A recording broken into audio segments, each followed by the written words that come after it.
Hey everyone, and welcome back to the channel. Today we're diving into a topic that's incredibly important, especially for our senior community: stroke prevention. You might be thinking, oh, another lecture about spending hours at the gym.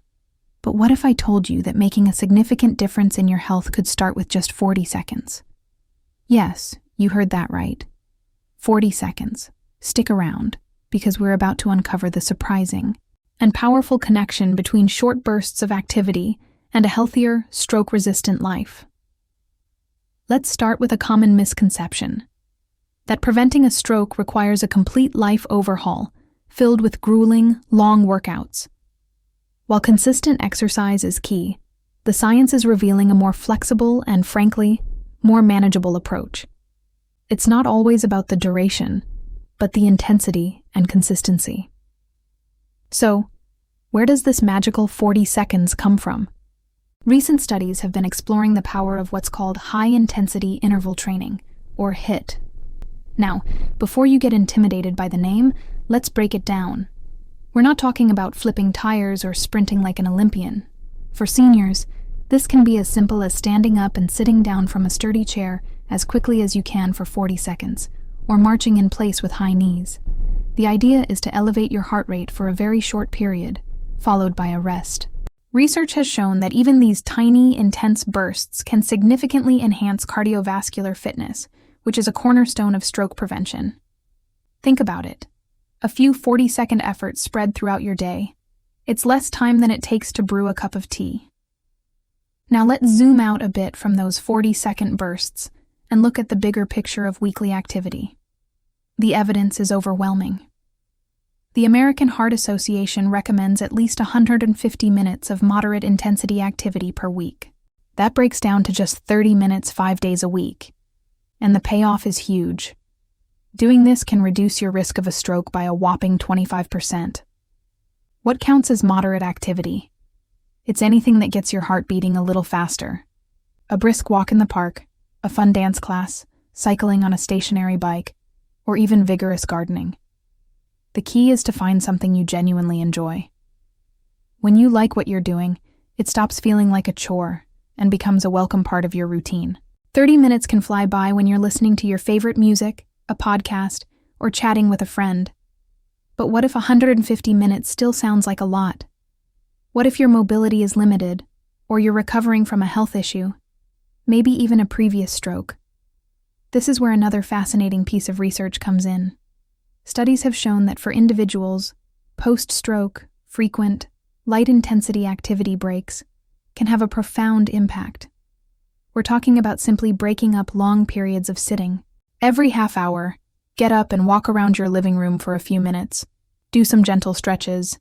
Even just standing up can make a difference. These small actions help improve circulation and have been shown to lower systolic blood pressure, a major risk factor for stroke. So, the message here is incredibly empowering. Every single movement counts. Don't ever think that a small effort is a wasted effort. It's all contributing to your well-being. Let's dig a little deeper into the numbers, because they are truly motivating. We mentioned that 30 minutes of exercise 5 times a week can reduce your stroke risk by 25%. But what if you can do a little more? A landmark study found that individuals who engaged in moderate to vigorous activity for at least 4 hours a week, which averages out to about 35 minutes a day, saw their stroke risk decrease by an incredible 40%. 40%.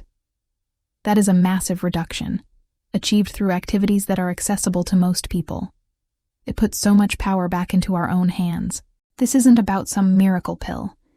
It's about the miracle of movement and your body's amazing ability to respond and strengthen itself. So, how exactly does physical activity work its magic against strokes? It's a multi-pronged attack on the biggest risk factors. First, let's talk about blood pressure. High blood pressure, or hypertension, is the #1 controllable risk factor for stroke. Regular physical activity makes your heart stronger. A stronger heart can pump more blood with less effort. As a result, the force on your arteries decreases, lowering your blood pressure. It's a natural, effective way to manage hypertension. Next up is cholesterol. Exercise helps raise your levels of HDL, the good cholesterol, while helping to lower LDL, the bad cholesterol. Think of HDL as the cleanup crew for your arteries, removing excess cholesterol so it can't build up and form dangerous plaques that can lead to blockages and strokes. Physical activity is also a fantastic tool for managing weight. Being overweight or obese puts extra strain on your entire circulatory system and increases your risk for high blood pressure, high cholesterol, and diabetes, all major stroke risk factors. By burning calories and building muscle, exercise helps you maintain a healthy weight, reducing that strain significantly. And let's not forget about diabetes. Exercise helps your body use insulin more effectively, which helps to control blood sugar levels. Poorly controlled diabetes can damage blood vessels over time, making a stroke more likely. So, by staying active, you're also protecting yourself from this complication. Essentially, physical activity is like a tune-up for your entire body.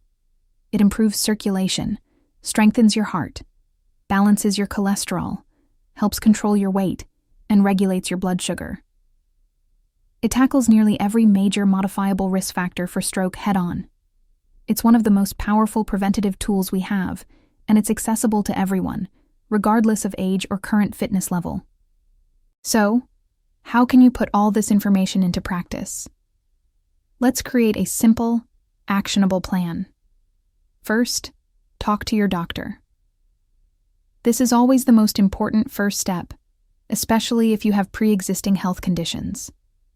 They can help you determine what level of activity is safe and appropriate for you. Second, start small and build gradually. Don't try to go from 0 to 150 minutes in 1 week. Maybe start with a 10-minute walk each day. Once that feels comfortable, increase it to 15 minutes. And remember our 40-second rule. Incorporate a few activity snacks throughout your day. When a commercial comes on TV, stand up and march in place. While you're waiting for the kettle to boil, do a few wall push-ups. These small bits of movement add up. Third, find your joy. Explore different activities until you find something you love. Try water aerobics for a low-impact workout, join a Tai Chi class for balance and calm, or simply put on your favorite oldies and dance around the living room. When exercise is fun, you'll look forward to it. Fourth, make it social. Grab a friend or family member to be your walking buddy. Joining a group class is also a great way to stay motivated and meet new people. Accountability and social connection can make a world of difference. And finally, listen to your body. It's normal to feel a little muscle soreness when you start a new routine, but you should never feel sharp pain. Rest is just as important as activity for recovery and strength building. The journey to a healthier life and a lower stroke risk isn't a sprint. It's a series of small, consistent steps. It starts with the decision to move more, whether it's for 40 seconds or 40 minutes. You have the power to profoundly impact your health, one step, one stretch, and one heartbeat at a time. Thank you so much for joining me today to discuss this vital topic. I hope you feel inspired and empowered to take that next step. If you found this video helpful, please give it a thumbs up, and don't forget to subscribe and hit that notification bell so you won't miss our future content on living your healthiest life. Stay safe, stay active, and we'll see you in the next video.